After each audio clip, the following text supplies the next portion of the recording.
আসসালামু আলাইকুম, আমি জহিরুল স্যার। আজকে একটা মজার টপিক নিয়ে কথা বলবো, আর সেটা হচ্ছে কোয়ান্টাম সংখ্যা। কোয়ান্টাম সংখ্যার মধ্যে ক্রোমিয়াম এবং কপার যেটা ব্যতিক্রম আছে, আমরা এটা সবাই খুব ভালো করে জানি। এদের মধ্যে সর্বশেষ ইলেকট্রন এবং তাদের 20তম ইলেকট্রনের জন্য চারটি কোয়ান্টাম সংখ্যার কি কি মান হয়, এটা কিন্তু আমাদের পরীক্ষায় কিন্তু আসে। তো আজকে আমরা এই বিষয়টাকে একদম সহজে শিখে আসবো ইনশাল্লাহ। তাহলে চলো আমরা শুরু করি। দেখো এখানে কি লেখা আছে।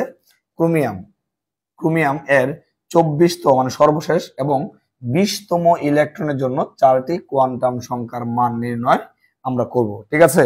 ক্রোমিয়াম কত? 24, 24, 1s2, 2s2, 2p6, 3s2, 3p6, 2 আর 2 4, 6 10, 12, 18। তার মানে কিন্তু এই পর্যন্ত হচ্ছে আর্গনের ইলেকট্রনীয় কাঠামো 18। এরপরে দেখো 18 আর 2 20, 4s2 কত হলো? 18 2 20, 20 বাকি আছে কটা? 4টা, তাহলে 3d4। অ্যাকচুয়ালি এইটা হচ্ছে আমাদের ক্রোমিয়ামের ইলেকট্রন বিন্যাস।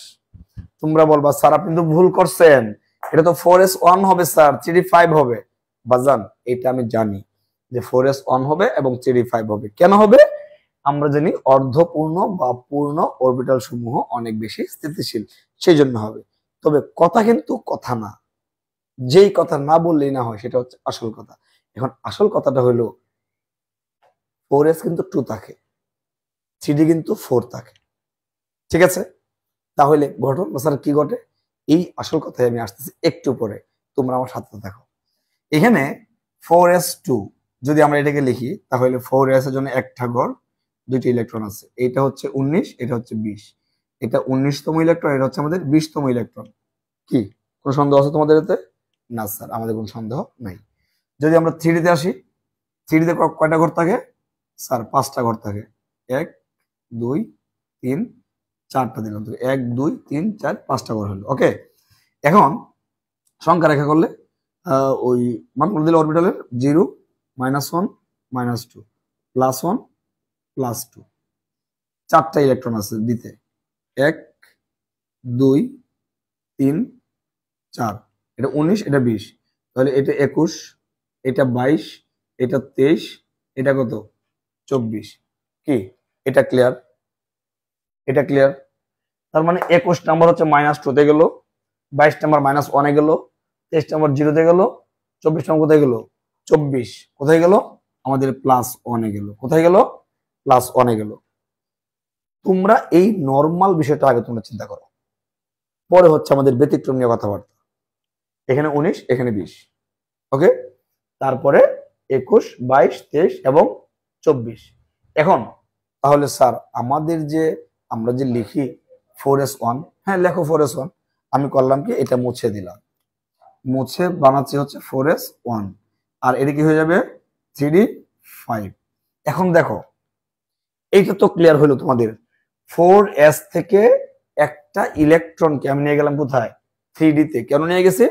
যে আমরা জানি অর্ধপূর্ণ বা পূর্ণ অরবিটাল সমূহ অনেক বেশি স্থিতিশীল, সেজন্য। তাহলে কি আমরা এটাকে অর্ধপূর্ণ করলাম, সেজন্য নিয়ে গেলাম। তাহলে এই যে একটা ইলেকট্রন একটা আছে, আর একটা চলে গেছে, কোথায় গেছে? 3d তে গেছে। তাহলে তো এখানে সেম ঘটনা ঘটবে।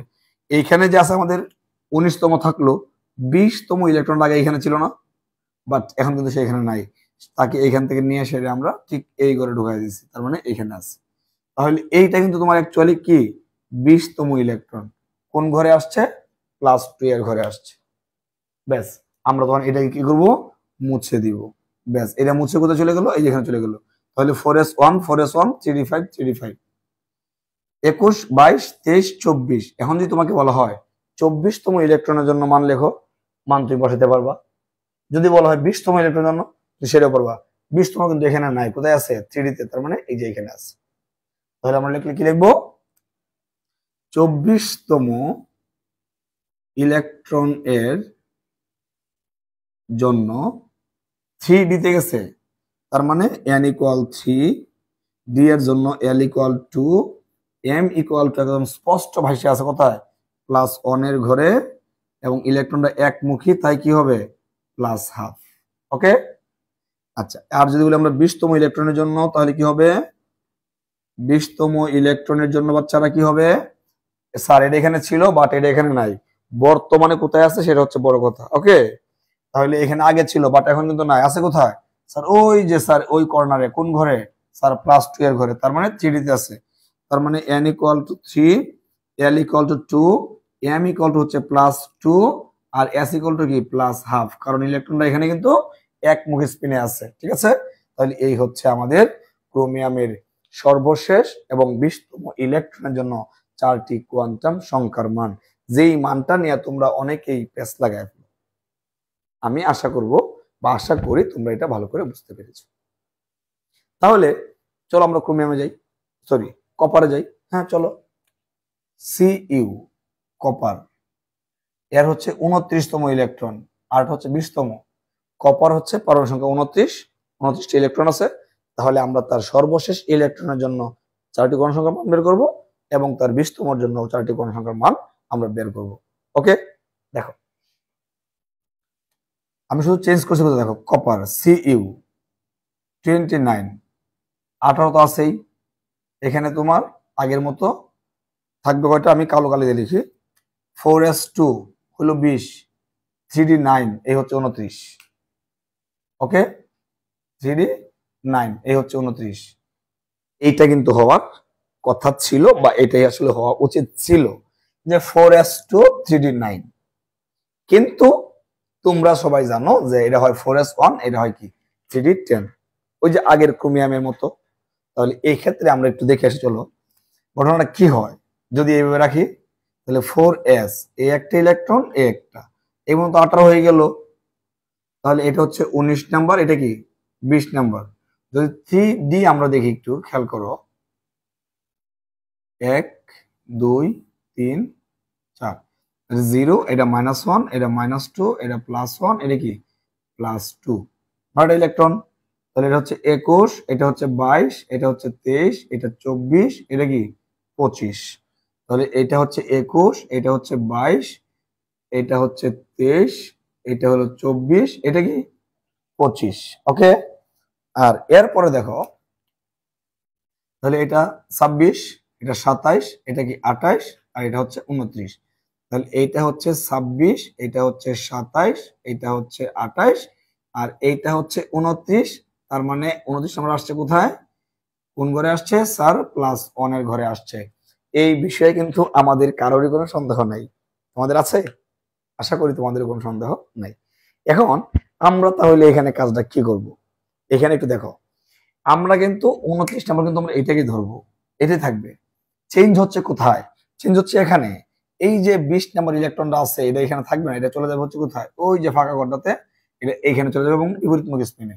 তাহলে এইটা হচ্ছে অ্যাকচুয়ালি আমাদের 20তম ইলেকট্রন। ওকে, তখন আর এখানে 4s2 দেখা না, ওই যে 4s1,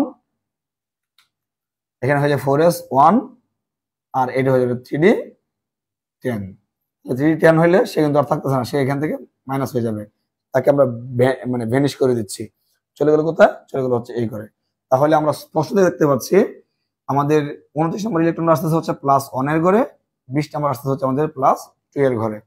তাহলে আমরা আগের মতো লিখলে 29তম ইলেকট্রনের জন্য n = 3, l = 2, m = +1 এই ঘরে আসছে, বাট এখন আসছে বিপরীতমুখী স্পিনে। তাহলে কি হবে? এটা -½ এবং 20তম ইলেকট্রনের জন্য সেম, 3d তে আসছে কিন্তু এই ঘরে আসছে, n = 3, l = 2, m = +2 এই ঘরে, বাট আসছে কিন্তু এখন বিপরীতমুখী স্পিনে, ওই দিকে ফিরানো আছে। তার মানে কি হবে? -½ ওকে, তাহলে এই তো আমরা কত সহজে এগুলো পড়তে পারি। শুধু শুধু বাচ্চারা টেনশন করে এই কেমিস্ট্রিকে নিয়ে। তো কোনো টেনশন নেই, আমরা জাস্ট পড়বো, আমরা জাস্ট পারবো। তাহলে সবাই ভালো দেখো, সুস্থ দেখো। আজকের মতো এখানে বিদায় নিচ্ছি, দেখা হবে আরো একটা মজার ক্লাসে। আল্লাহ হাফিজ।